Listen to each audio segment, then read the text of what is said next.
Petunjuk teknis membuat media tanam pot standar pakar ditulis oleh Haris Wicahyo di daunku.com.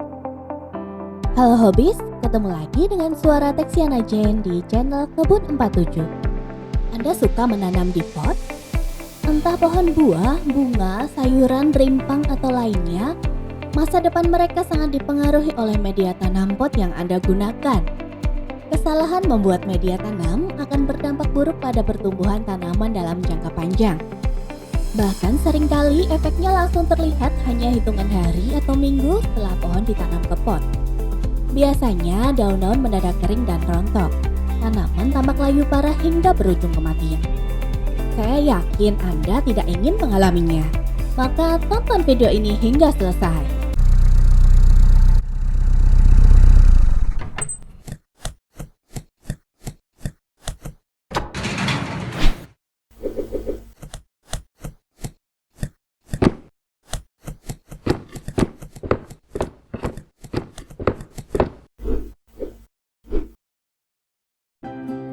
Apa sih media tanam pot itu?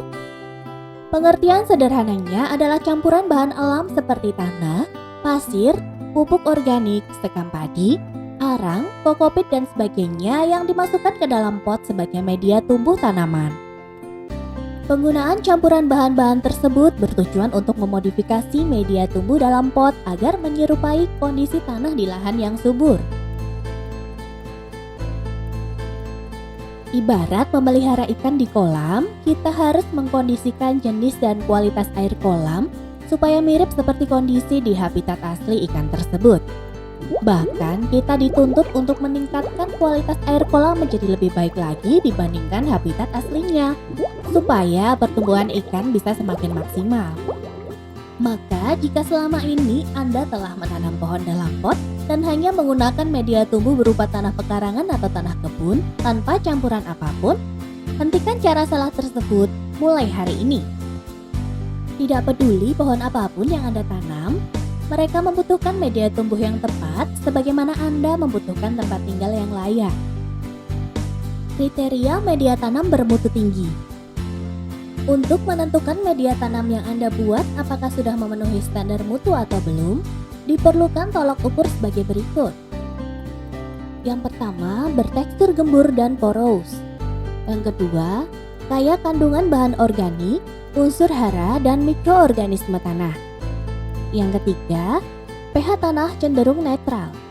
Apabila ketiga poin tersebut terpenuhi, maka media tanam Anda bisa dikatakan berkualitas tinggi. Maka perlu Anda ketahui alasan media tanam harus terdiri dari campuran berbagai bahan alam seperti tanah, pasir, sekam padi, pupuk organik dan seterusnya adalah supaya ketiga poin di atas bisa tercapai. Cara membuat media tanam pot standar pakar. Sekarang kita masuk ke pembahasan utama. Ada banyak versi teknik pembuatan media tanam pot di kalangan penghobi. Anda bisa mengikuti pedoman di dalam artikel ini atau bisa juga mengambil saran lain dari penghobi yang lebih ahli dan berpengalaman di luar sana. Tidak ada gading yang tak retak. Yang pertama, kita menentukan komposisi media tanam. Di internet, Anda akan menemukan banyak sekali rekomendasi komposisi media tanam yang berbeda. Bisa jadi Anda bingung mau pilih yang mana. Hilangkan kebingungan Anda sekarang, karena sebentar lagi saya akan memberikan rekomendasi yang lebih dapat dipertanggungjawabkan. Sebab komposisi media tanam yang saya share di sini dibuat mengikuti 3 tolok ukur yang telah kita bahas sebelumnya, bukan berdasarkan insting dan asumsi semata. Sebelum menentukan komposisi yang tepat, ada satu hal yang menjadi pertimbangan utama, yaitu bahan utama yang digunakan. Umumnya ada 3 bahan utama yang biasa digunakan penghobi. Yang pertama tanah berat, kedua tanah ringan, yang ketiga media tanam kemasan yang siap pakai. Berikut penjelasannya. Yang pertama, menggunakan tanah berat. Tanah berat adalah tipe tanah yang teksturnya didominasi kandungan liat dan sangat sedikit pasir. Contohnya tanah merah, tanah lempung, tanah liat dan sebagainya. Ciri-ciri tanah berat yaitu jika kondisi kering, teksturnya menjadi padat dan keras, sedangkan ketika basah tanah mudah lengket saat diinjak.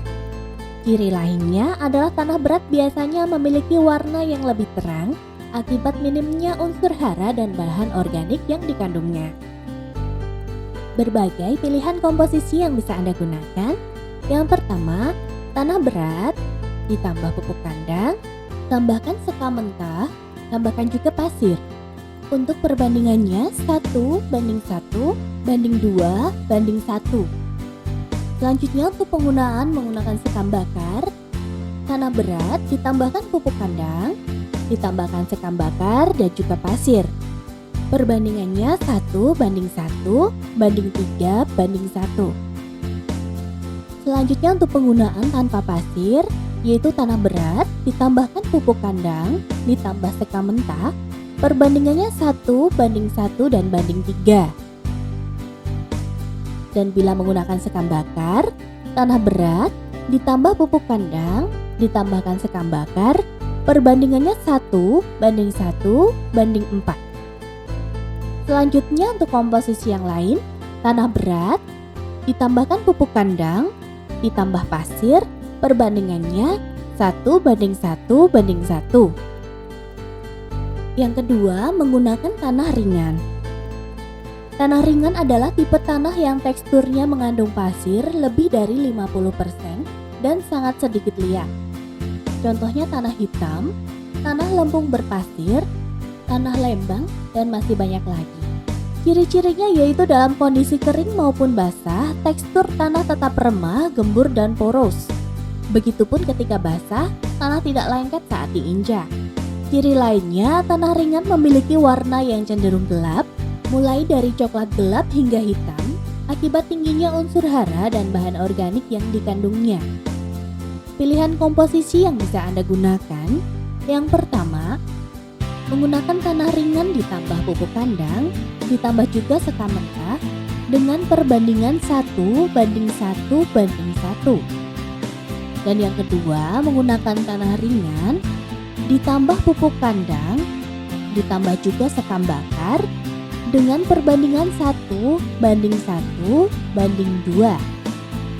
Selanjutnya apabila tidak menggunakan sekam, penggunaan tanah ringan ditambah pupuk kandang dengan perbandingan 1:1. Penggunaan media yang ketiga yaitu menggunakan media tanam kemasan siap pakai. Media tanam siap pakai adalah produk media tanam kemasan yang banyak dijual di toko bibit tanaman. Dikatakan siap pakai karena media tanam ini telah memiliki campuran aneka jenis bahan seperti kompos, pupuk kandang, tanah merah, kokopit, sekam bakar, dan sebagainya, dan dikemas dalam karung atau kemasan plastik. Namun perlu Anda ketahui bahwa media tanam kemasan sejatinya belum siap pakai, karena di dalamnya belum mengandung pasir atau sekam padi dalam jumlah yang cukup, sehingga porositasnya masih sangat buruk. Oleh sebab itu, Anda perlu menambahkan campuran sekam padi atau pasir sebagai berikut. Yang pertama, apabila menggunakan media tanam kemasan, ditambahkan sekam mentah, ditambah juga pasir, untuk perbandingannya 3:2:1. Yang kedua, penggunaan media tanam kemasan, ditambah sekam bakar, ditambahkan juga pasir, perbandingannya 3:3:1. Yang ketiga, menggunakan media tanam kemasan ditambahkan sekam mentah saja, perbandingannya 1:1. Dan selanjutnya menggunakan media tanam kemasan ditambah sekam bakar, perbandingannya 1:2. Selain itu, penggunaan media tanam kemasan bisa ditambahkan pasir saja dengan perbandingan 5:1. Selanjutnya, selain menentukan komposisi media tanam, hal kedua yang akan kita bahas yaitu penambahan pupuk dasar. Dalam ilmu pertanian, pupuk dasar adalah pupuk yang diberikan bersamaan dengan pengolahan tanah beberapa minggu atau bulan sebelum penanaman. Sehingga ketika waktu tanam telah tiba, kondisi tanah sudah dalam kondisi subur dan kaya akan unsur hara. kita perlu menambahkan pupuk organik dan sedikit pupuk kimia saat pembuatan media tanam. Sehingga media tanam tersebut akan mengandung banyak sumber makanan bagi tanaman kita. Pemberian pupuk organik sangat penting dan harus dilakukan karena berguna untuk menumbuhkan banyak bakteri yang menguntungkan di dalam tanah.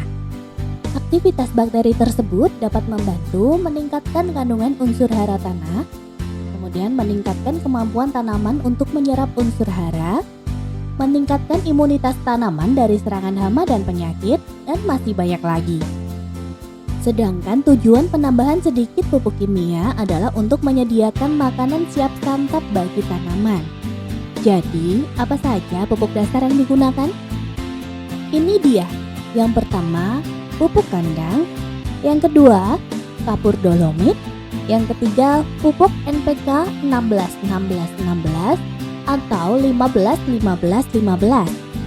Pupuk kandang diberikan sebagai campuran komposisi media tanam seperti yang telah kita bahas sebelumnya. Sekarang kita bahas soal penggunaan kapur dolomit dan pupuk NPK.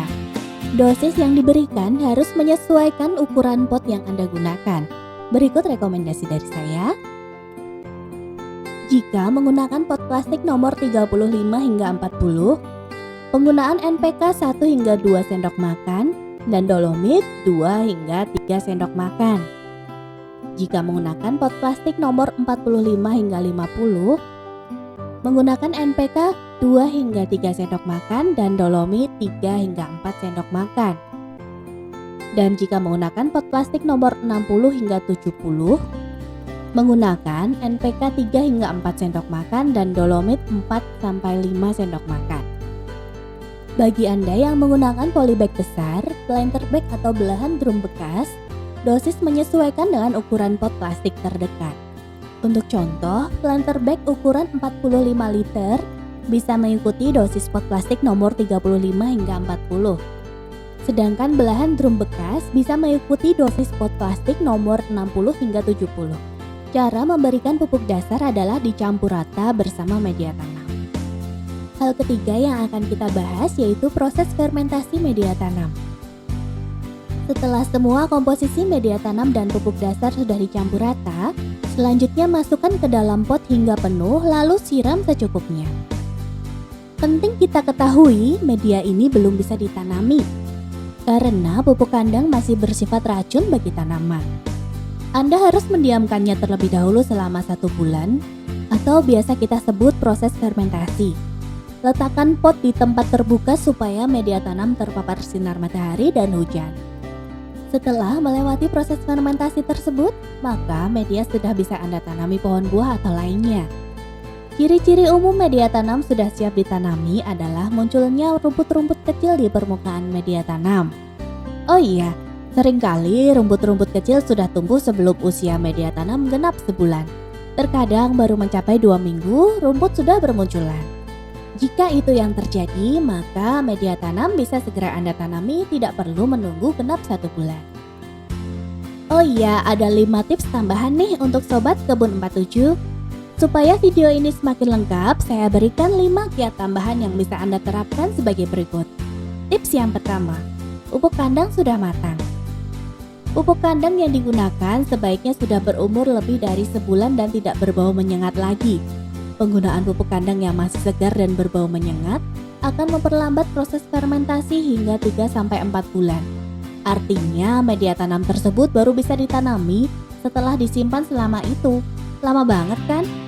Maka tips pertama ini sangat penting Anda lakukan. Tips yang kedua, hindari pupuk kotoran unggas.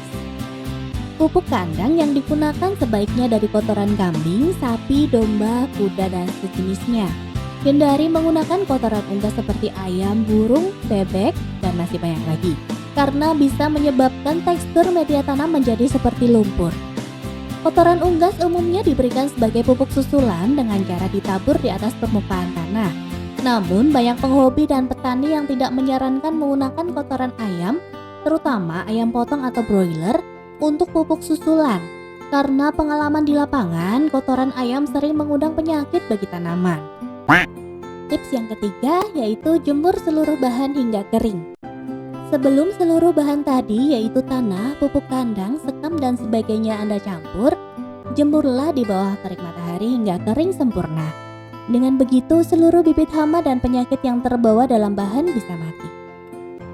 Tips selanjutnya, menggunakan produk EM4 untuk mempercepat fermentasi. Untuk mempercepat proses fermentasi media tanam, Anda bisa memberikan larutan EM4 yang banyak dijual di toko pertanian. EM4 adalah produk pertanian berbentuk cair yang mengandung banyak bakteri pengurai. Pemberian EM4 dilakukan setelah media tanam dimasukkan ke dalam pot dan disiram air.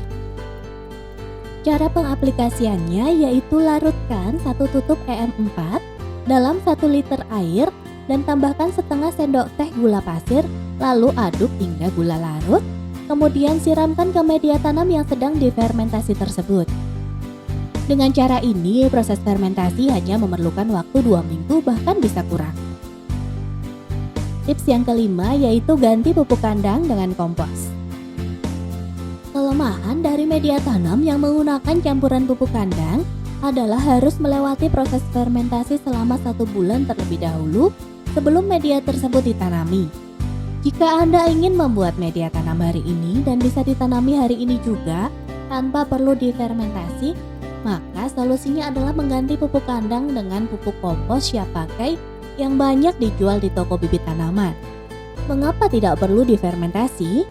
Sebab pupuk kompos sejatinya sudah melewati proses fermentasi oleh produsen sebelum dikemas dan dipasarkan. Namun perlu dicatat, yang pertama jika Anda menggunakan kompos, maka dosis pupuk NPK yang diberikan sebagai pupuk dasar cukup 50% dari dosis yang saya rekomendasi di pembahasan sebelumnya.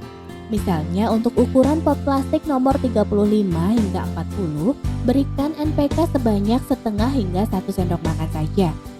Yang kedua, pupuk kompos tidak boleh dijemur di bawah terik matahari, karena bisa menghilangkan sebagian besar unsur hara dan bakteri menguntungkan di dalamnya. Jadi kesimpulannya, 50% yang menentukan tanaman dalam pot agar dapat tumbuh optimal adalah kualitas media tanam yang kita gunakan.